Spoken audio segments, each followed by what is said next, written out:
Lesson 7, Santosha. Santosha is contentment. Sounds very similar to non-desire, doesn't it? But non-desire is a refusal to be manipulated by everything we're surrounded by in society, and especially the tricky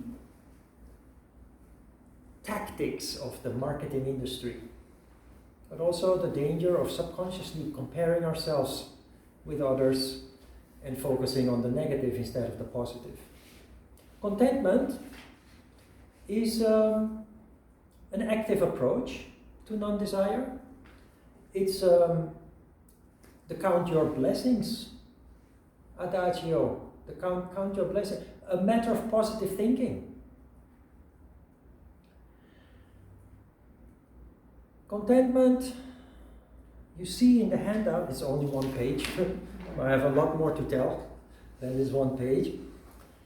You see in the handout next to the first paragraph this image of the smiling Buddha with his big belly.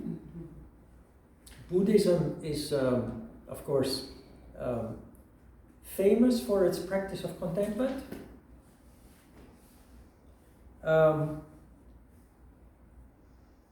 Not only Buddhism, there are other philosophies, religious also, that advocate contentment, but people wouldn't be people, humans wouldn't be human, if they wouldn't distort contentment into an excuse for being lazy. Because we do. There are many religious people who say, if God wants it, then it will happen.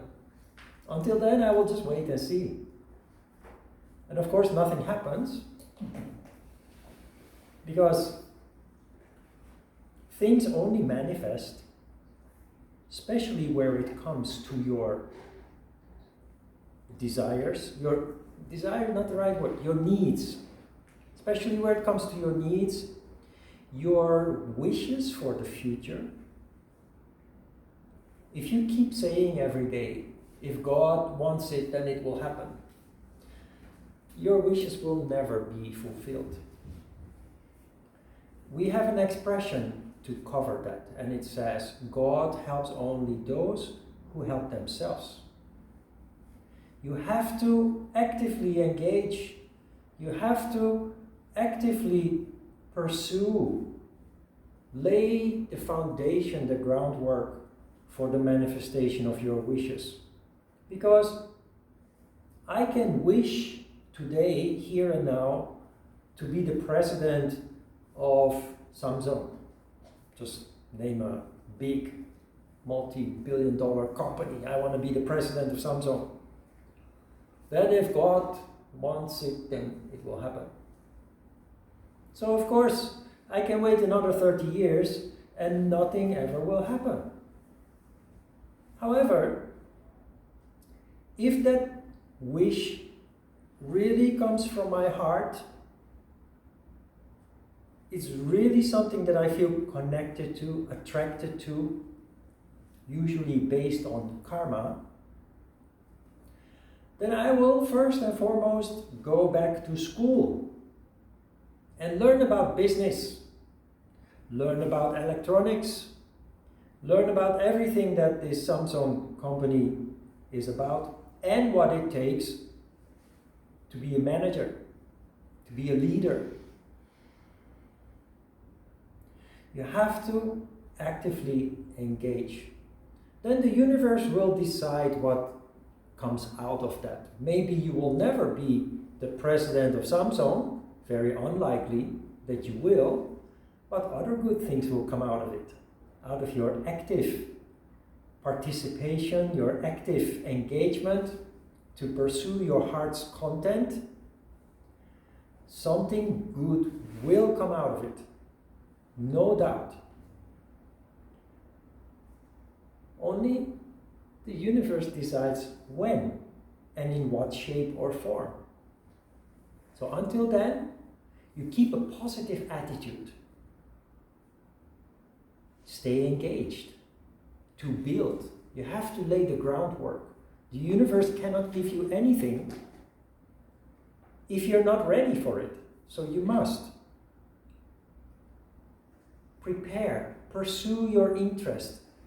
If necessary, study, or go onto the internet and inform yourself in a more informal way. But you must ready yourself, otherwise nothing can happen.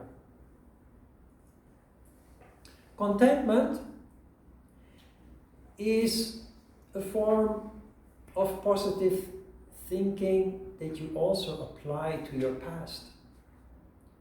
We will talk about the past very often because it's one of the biggest stumbling blocks in people's lives. It's one of the biggest elements that hold us back in our development, in the manifestation of our heart's content, the manifestation of who we truly are deep inside our heart, our soul consciousness. Last week we studied Santosha, purity. And purity and contentment are very much related in a way. Contentment is a kind of an extension of purity. What I didn't mention last week, we talked a lot about purity, but I didn't actually mention the huge importance of why we need to practice purity, Santosha. I gave you the example, the anecdote of my two twin sisters with this enormous circle of friends to whom they belong. What I failed to mention, and actually very important, because the picture that I painted is a picture of people who identify with something that they are not. And I said if you would isolate them, each separately from the group, and keep them isolated for days or weeks or months, they would freak out and totally lose their sense of identity, because that sense of identity is based on the group identity. Purity, truthfulness, non-stealing, all this that we are learning, and one of the biggest purposes of yoga is to connect with our true self, with a capital S. Our heart's content, our soul consciousness. The question is, how do you do that? You do that by trying to live your truest self, by trying to be yourself, whatever that may be. Whatever that may be. And regardless of your past and all your misery and traumatic experiences and what have you.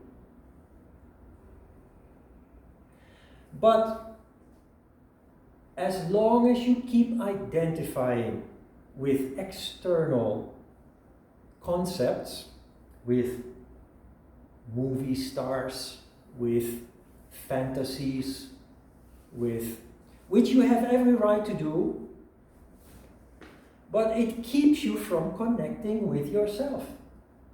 And that is why it is so important. With contentment also, contentment, if there is a lack thereof, it leads to desire. Desire to have, but not only to have, also to be. Because we live in a very challenging time where it comes to all that information and all that fantasy that comes to us through the media, which is good as long as we take it for what it is, entertainment. But if we start basing our sense of self-worth, our sense of identity based on a movie character, or a whole series of movies character, we become disconnected, schizophrenic even.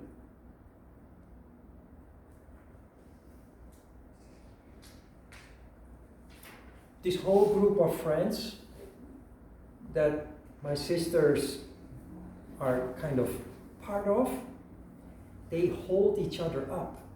They keep reinforcing that fantasy identity. And they're perfectly happy with it. It's their reality.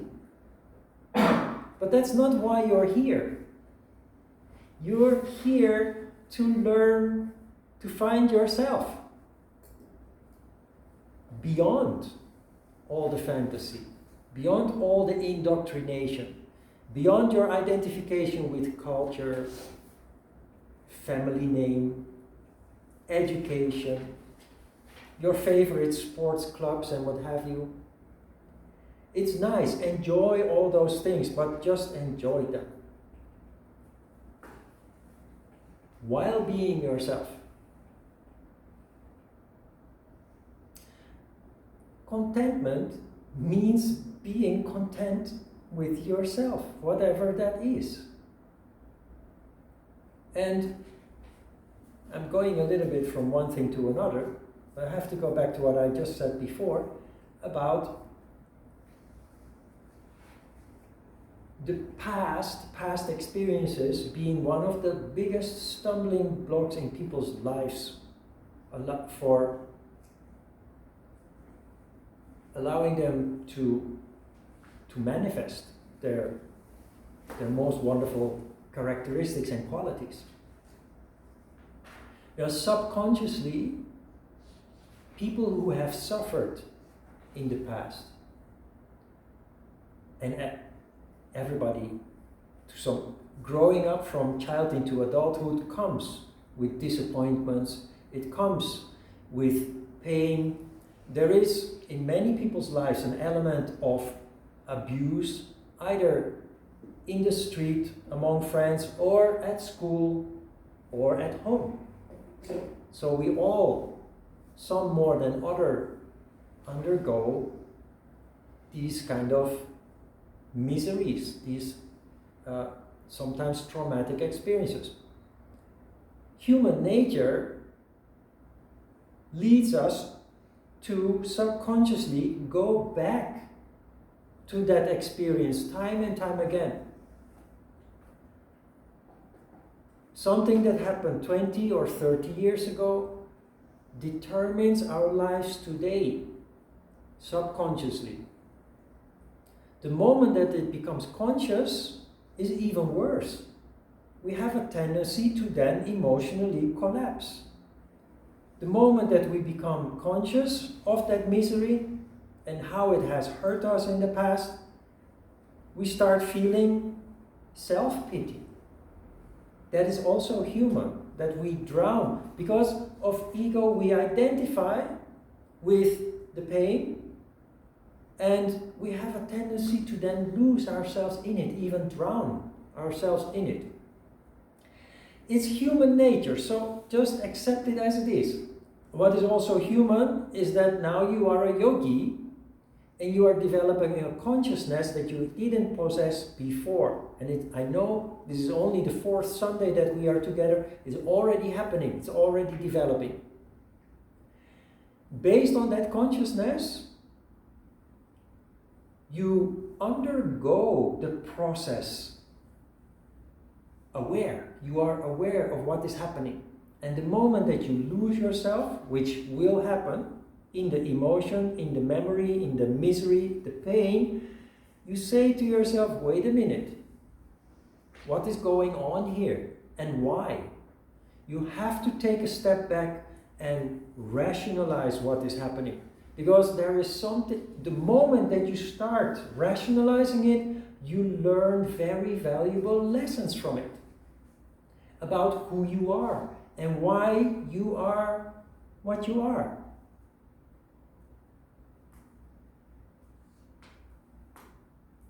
That is not easy. It is not. But it is something that you cannot deny yourself doing, because your misery will only get bigger and bigger if you don't step in and take control. Contentment here means that you accept the past as it is. And the reason that you must do that is simply because you can't change it. You cannot turn back the clock and change things that happened in the past. You cannot go back in time and change the past. But there's a very important element here that many people fail to see. In yoga, there is a reason for saying there is no good and bad. We make those labels. We label things good and bad. Yoga says everything is just as it is. But of course, that is only possible if you can see beyond the emotion. If you do not allow ego to trap you. Because it is because of ego that you identify with your emotion.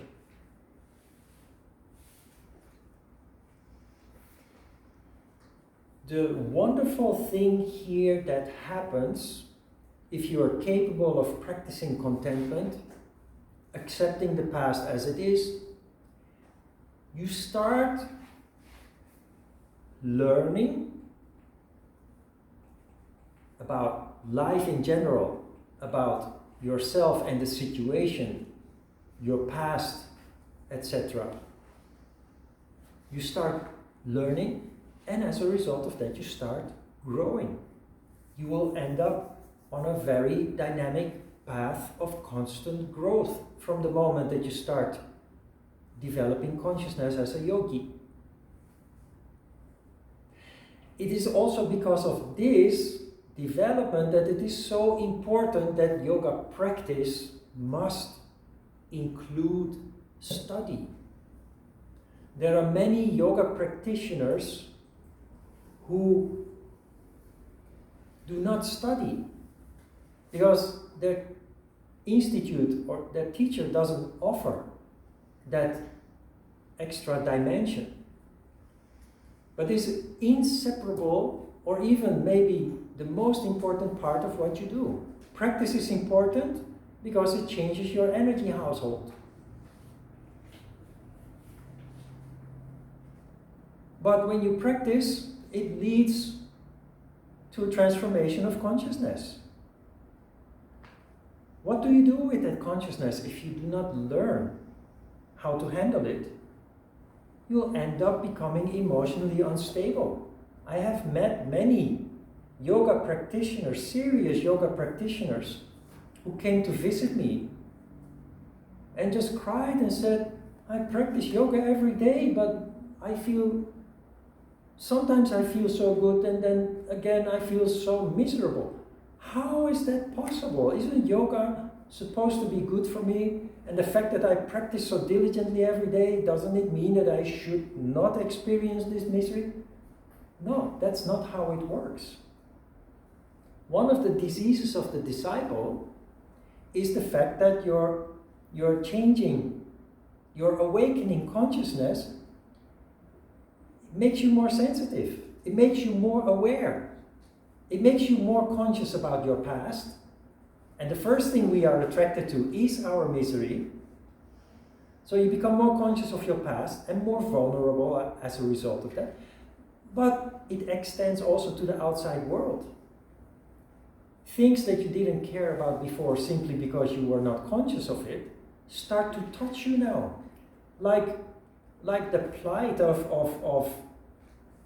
poor people, or the plight of animals, or nature, or people on the other side of the world who are in a condition of war or famine or other forms of suffering. These things start to affect you now.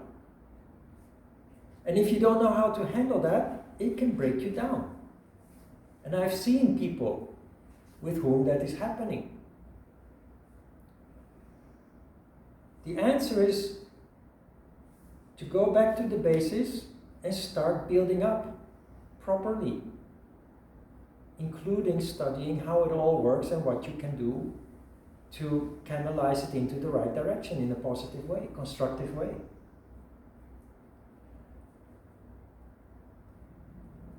The wonderful thing that happens is that your misery will turn into an asset. What was a liability before, your pain, your misery, your trauma, your memory, becomes an asset. Can you imagine how that works? It's very simple, because you now start to learn from those experiences, from those memories, from those sufferings.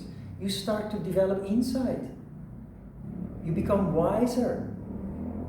You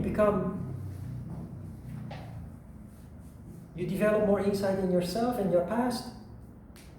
And not only that, it will become the fuel for you to move forward and do the things that you really feel deep inside your heart you want to do.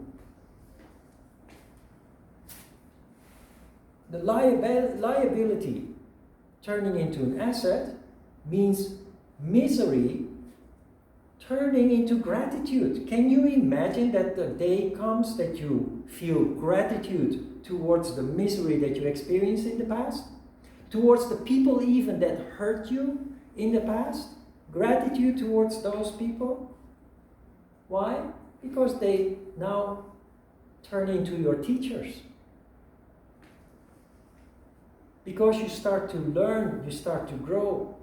These experiences that you first labeled negative, you now realize that actually without those experiences you wouldn't have had the opportunity to grow, to evolve, to even connect with your heart's content and pursue that content. That is the magic of yoga. That is the magic of awakening consciousness.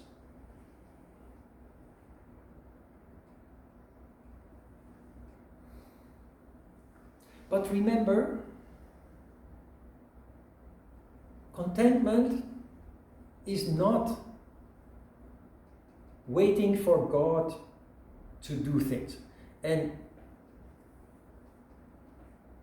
in Buddhist countries, many people do this.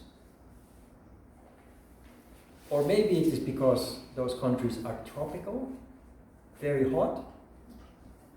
That's not true. There are countries high up on the hill in the Himalayas and they're cold. But Buddhists have a tendency to be very laid back, which is admirable in a certain way. But if it affects society, if it affects family life, that the children are walking around not properly clothed or being hungry, and then the person responsible, the breadwinner or whoever, says, well, if God wants it, then it will happen. That is just an excuse for laziness. And where it comes to your own life, if you're not satisfied with how things are, instead of discontent, instead of dissatisfaction, see what you can do to make it better. And then simply start working step by step.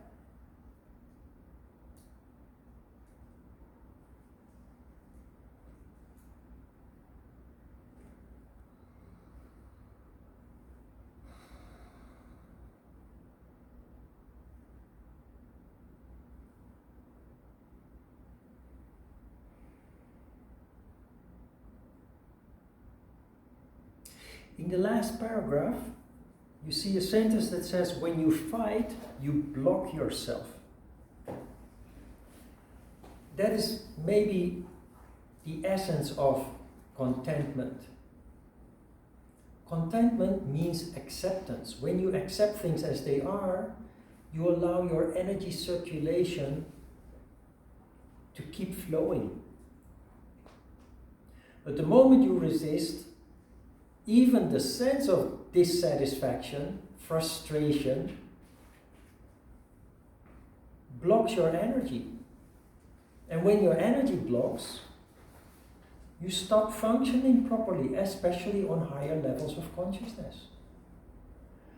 The moment that you are able to accept things as they are, or even perceive them with a positive attitude, energy circulates, allowing you to have deep insights on the level of the crown chakra, allowing you to have a vision in which you can see a positive role for things that in the past you perceived as a negative element of life or a negative element of you.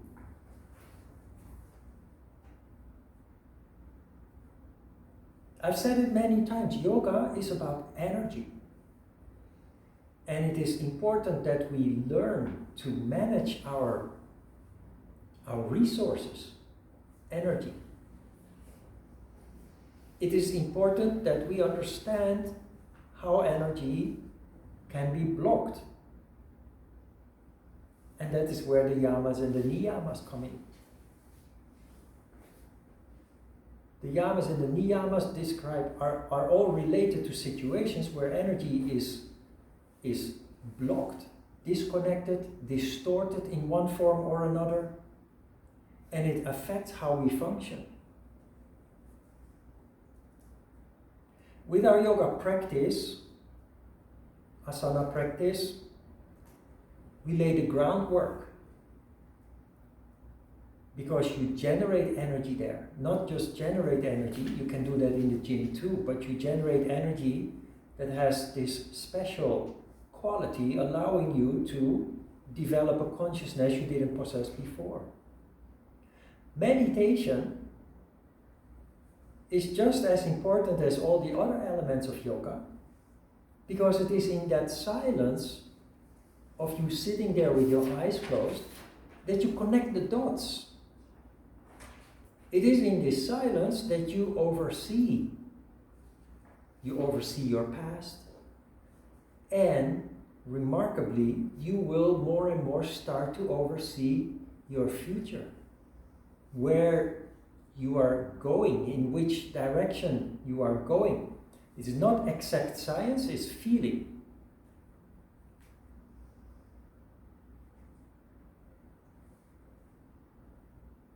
This is how I built my life.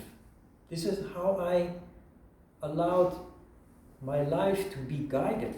And don't get me wrong, I'm an atheist.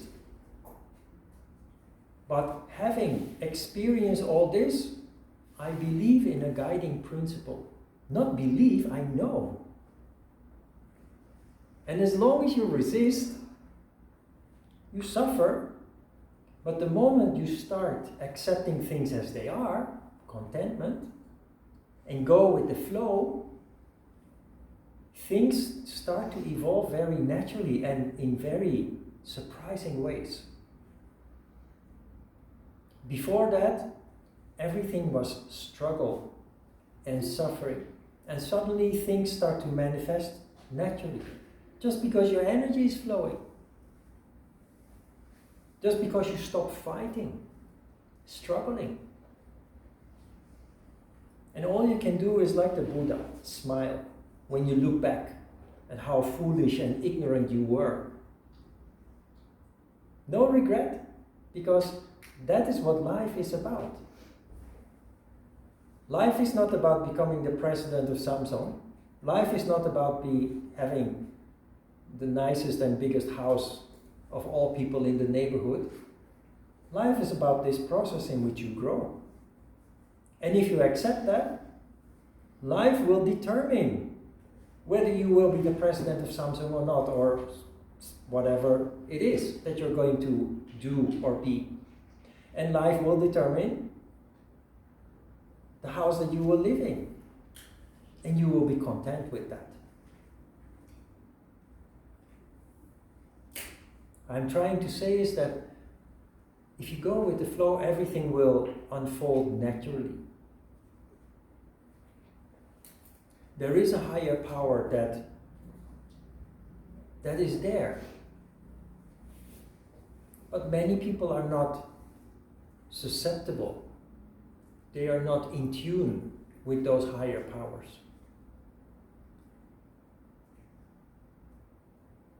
It's not concrete science, it's on the contrary.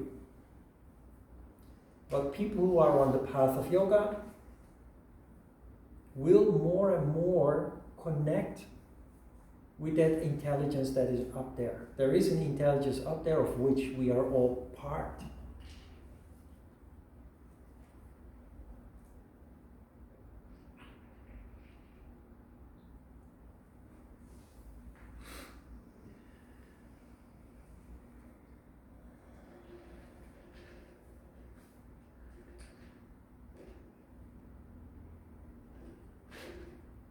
Questions?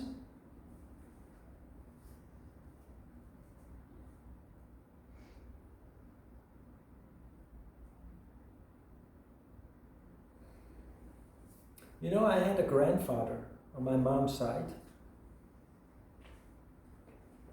My mom was born in 1934, between the First and the Second World War.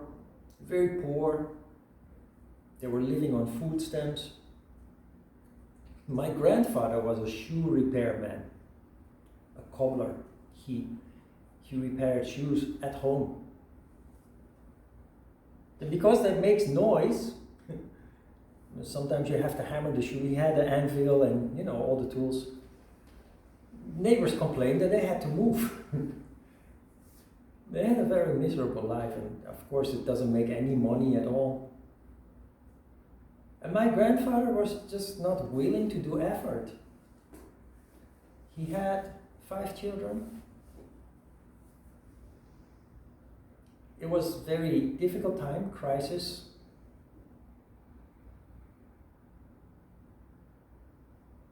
My mom had stories of, you know, when they got their food stamps, they would go to a shop, get a liter of milk, and upon coming home, they would mix it with a liter of water, so they would have 2 liters of milk.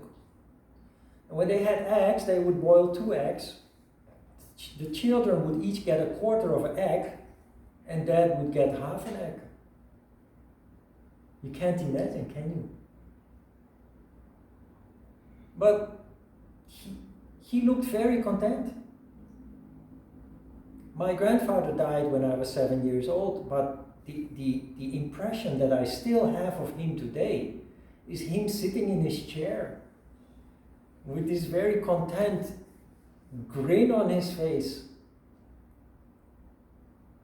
Every Sunday we would visit, 7 children crawling over the floor, and he would sit in his chair blowing smoke from his big cigar that would only be smoked on Sunday.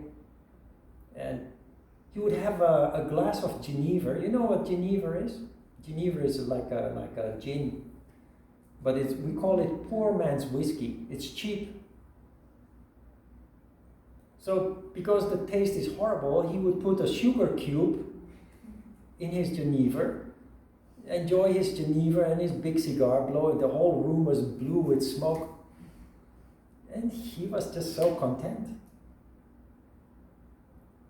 But that is not the right kind of content, you know. You know, he was so content that he died in his sleep without any disease at all, only 73 years old.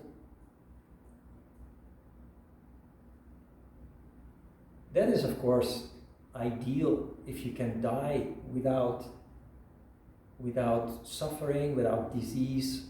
But in his case, he just had no motivation for anything. He had no passion for anything. Worse, when he was younger, he had no sense of responsibility. So the whole family, his wife, all the children, they were suffering.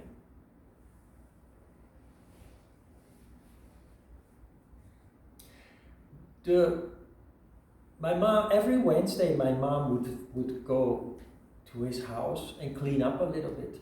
Can you imagine? My mom having 7 children at home, a husband who is hardly ever at home. Every Wednesday she would go there and take care of him. That morning he said,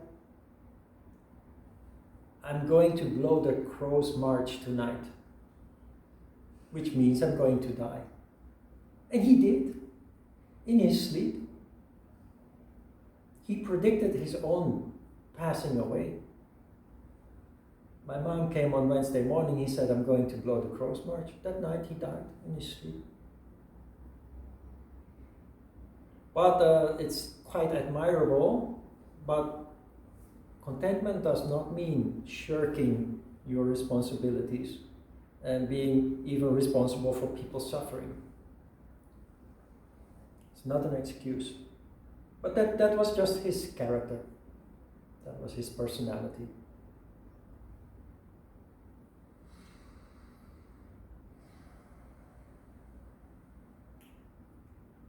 Can you do something with this contentment? Positive thinking. The glass is half full instead of half empty. Last week I made jokes about, my house, my car, but I'm very content. And the moment that I grumble that I think my kitchen is too small because it's such an old apartment, it's a sturdy 2-bedroom apartment, but old houses simply had small kitchens. And I like cooking, and I complain that my kitchen is too small. I have no storage space for the appliances that I want to buy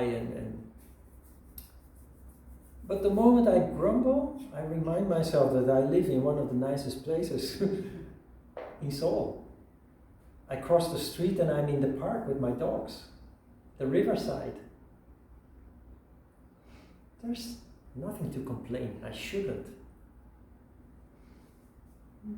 And I like cars. I like Porsche, BMW. German cars especially were built. The enjoyment of good quality things, whether that's a car or a washing machine or a pan in which you cook, or a handbag or whatever, it is designed to bring your energy up to the crown chakra. That is why these things are so expensive. A German car is 3 times as expensive as a Kia or a Hyundai. And people are willing to pay that much money. Why? You have to ask yourself. Because every time you step into that car, you are engulfed by a certain kind of emotion, a feeling that makes your energy rise. But I have that feeling when I step into my Kia. I have a Sportage with a diesel engine. It's a rocket. It's very powerful. I went to Porsche one day to just taste the Macan and the Cayenne, both SUVs, like the Sportage. And I sat behind the wheels of both of these cars, and I thought my car is better. The cup holders were in the wrong place. The glove box was twice as small as in my Kia. The storage in between the 2 front seats, where you have this lid, and in the Kia you can put a book in there. In the Porsche it was so small and tiny. And I thought, the only thing about Porsche is, the huge engine, the driving experience. But I have a wonderful driving experience with my Kia. I enjoy driving that car. It brings me up into heaven too. I never play music. When I drive, I become one with the car, and I really enjoy it. I enjoy driving. I don't get to drive much these days, but I do. That is practice of contentment. And then I just make jokes about Porsche. I already told you, actually, if you can buy a Porsche, you must be really aware of the fact that you're going to pay premium for your insurance. You're going to pay like 5-fold of maintenance cost than what you pay for your other normal regular car brand. But if you're rich and you can afford it without any pain in your bank account, why not? Go ahead and just enjoy it. Just play with it. Life is there to play. Patanjali tells us so. We will soon, towards the end of the course, we will come to that. It's very interesting. Many people who are very serious about their yoga, they are very fanatic, kind of radical even, extremist. But yoga philosophers, the people who wrote the holy books of yoga, they didn't tell you that you must live like that. On the contrary. So we will come to that.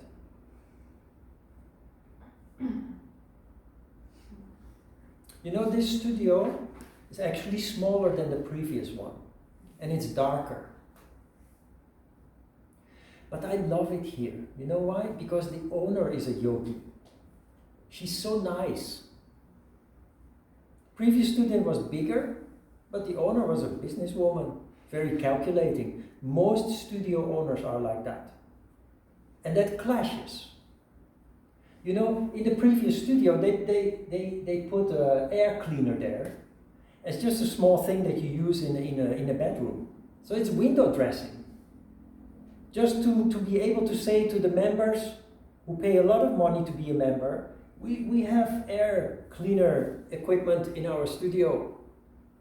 And they gave me a mop to clean after class. A small mop like this.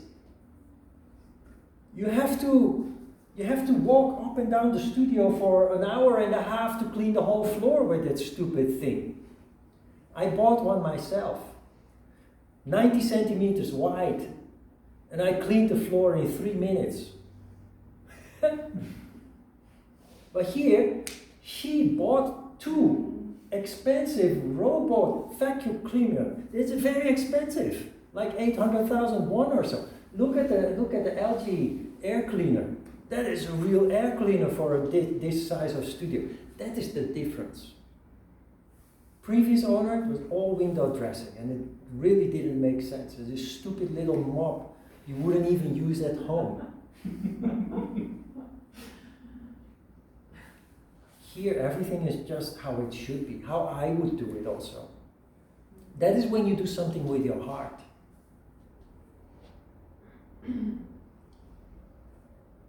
Contentment. It's smaller, it's darker, yeah, but the atmosphere is so much nicer. And when the phone rings, when she calls me or sends a cacao talk, my heart always jumps when the person that I work with sends a message, because it almost always means trouble. But not with her. Not with her. It's always a nice kind of thing, or something that can be solved together, but it's never like blaming or putting the burden on you, or which you always experience when you work with people who don't work with their heart. The majority of the people are like that, unfortunately.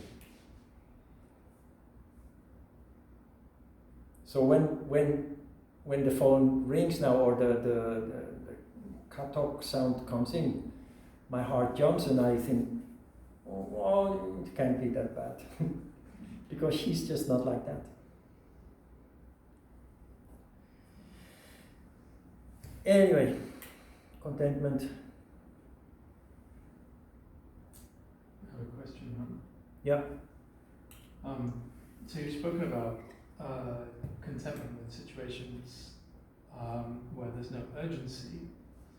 How do you apply this in a crisis where you need to act very quickly to make sure there's a positive outcome?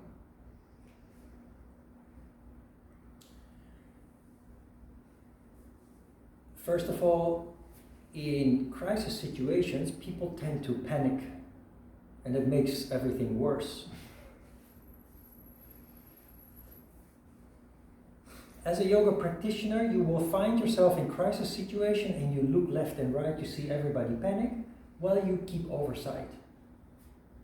And because you keep oversight, you see the clear process or protocol that needs to be followed to deal with that crisis situation. First things first.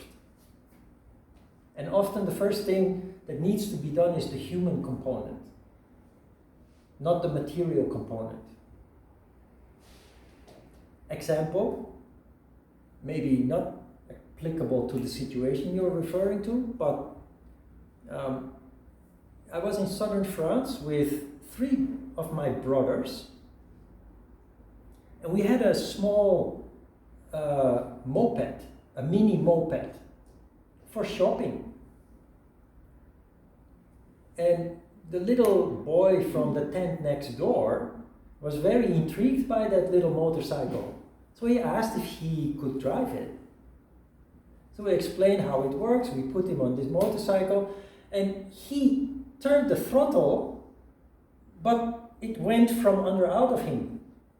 So, and the throttle, you turn it back. And because he was hanging back, he opened it completely, so he went straight into the caravan on the other side of the path. So the guy from the other side was a grumbly neighbor. So he came out of his caravan, what the hell is this?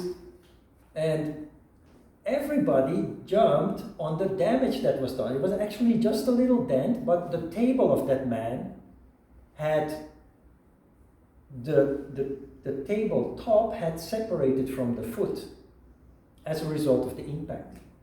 So everybody was busy with the tabletop and the dent, and I saw this little guy totally bewildered, in shock. And nobody saw it. And I took him, and I took care of him, and I tried to calm him down and soothe him. If I hadn't been there, it would have only increased his trauma for everybody being so busy with this grumbling neighbor and the minor damage that was there. My 3 brothers, they put together the tabletop with the screwdriver and very quickly, very efficiently, but this guy was really in a very bad show. People have no oversight. When you're in a busy place like a stadium full of people, or a nightclub, or a cinema, small things happen. People very easily panic, and when things happen in places like that, very often in the news you see that many people die. But most people die not because of the fire or because of the thing that is actually causing the panic. It's people that are panicking, that are trampling other people, that are being overrun and die because of being overrun. If you stay calm, actually, this is what happens. As a yogi, you develop the power of anticipation.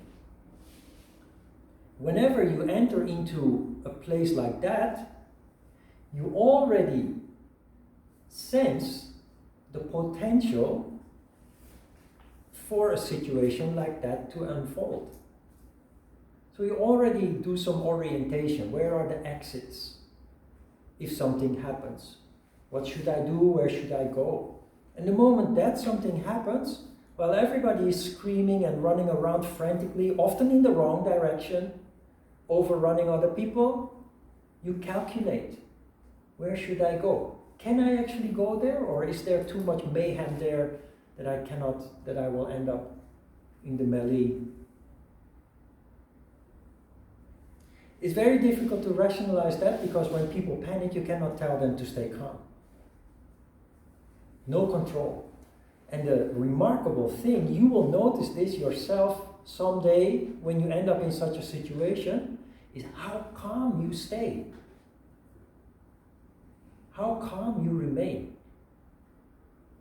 Even to such a point that you think, why are all those people getting so panicked?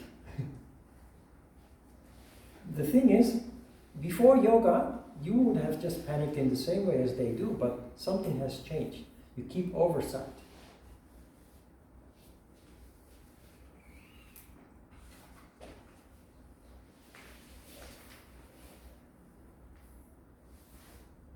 Is that related to your question in Yes. any way? Really useful. Yeah, thank you. Contentment you also apply, and maybe in the first place, in your yoga practice. Do what you can. And that's it. That's all you can do. Do what you can, that's all you can do. Do not look at photos with people with perfect postures, with gymnasts and ex-ballet dancers who are just super perfect in their yoga pretzel poses. Don't compare. Enjoy your asana. If you do asana correctly, it feels so nice that you don't care anymore about what it looks like if it is a perfect posture. My first studio in Korea, I had no mirrors. Because in my opinion, a yoga studio should not have mirrors. Why? Because it's a distraction. Sometimes it's helpful, it really is, for alignment, but people tend to bury themselves in the mirror, in the image in the mirror. It becomes a distraction. If you close your eyes and you do your exercise, you have an internal mirror. You feel what you try to see there. You feel much better if you do it without mirror and in silence. You have a much better picture of what you are doing than looking at the mirror where you only see the outside.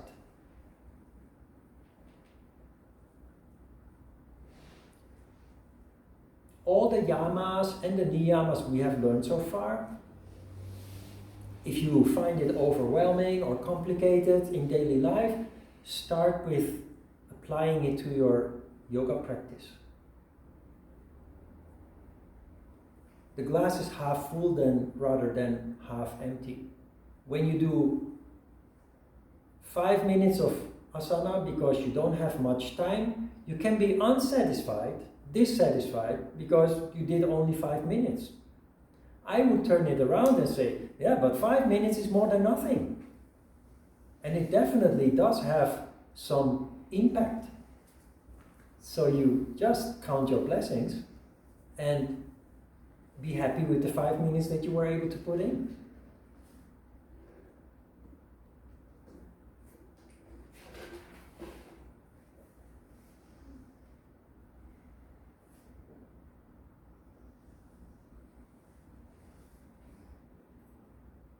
Apply contentment to the current situation also.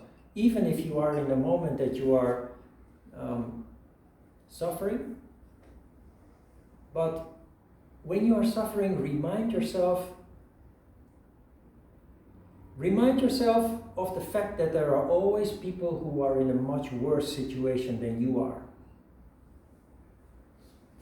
Remind yourself of the fact that you have food on the table, that you can turn on the heater and the air conditioner, that you have water coming from the tap, electricity from the sockets in the wall. If you're struggling with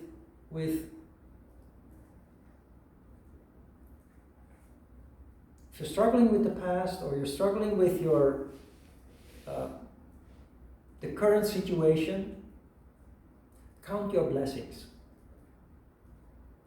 It sounds like a cliche, but it is actually a very valuable expression. The moment that you suffer or are dissatisfied with who you are, what you have, where you are at, first remind yourself of all the good things that are there.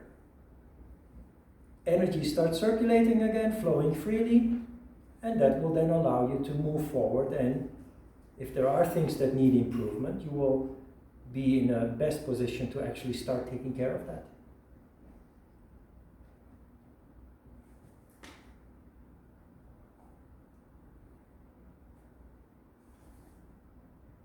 Okay? Let's take a short break.